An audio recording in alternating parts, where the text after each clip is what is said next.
Der er ikke meget juleferie til de danske håndværkere i år. Håndværkerfradraget forsvinder til nytår, og derfor skal mange familier lige nå at have lavet køkkenet, taget eller badeværelset inden den 31. december. Og det giver håndværkerne ekstra travlt lige nu. Tømmermester og lærling på vej til dagens anden opgave. På nuværende tidspunkt lige her, der er det helt ekstremt.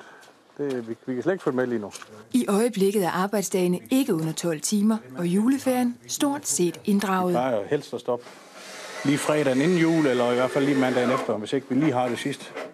Men vi kan ikke nå det endnu. De seneste måneder har mængden af ordre været så massiv, at firmaet lukkede for nye opgaver i oktober. Kommer der meget regn, så bliver det svært at nå det hele nytår. Men det skal nås.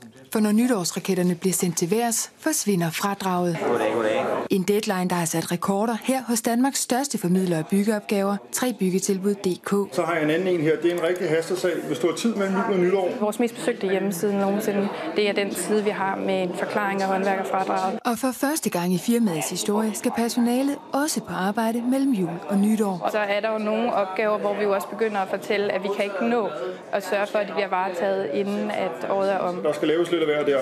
Men den ting er, den lå lige til højreskånden til dig.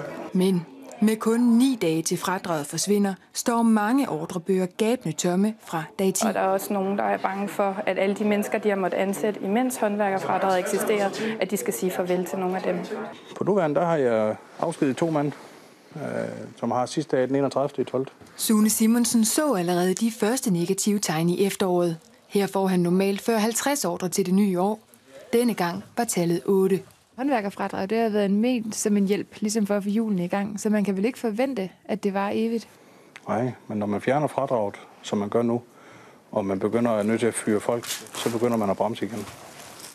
Håndværkerfradraget har været afskaffet en gang tidligere ved udgangen af 2012, men dengang så blev det genindført 4 måneder senere.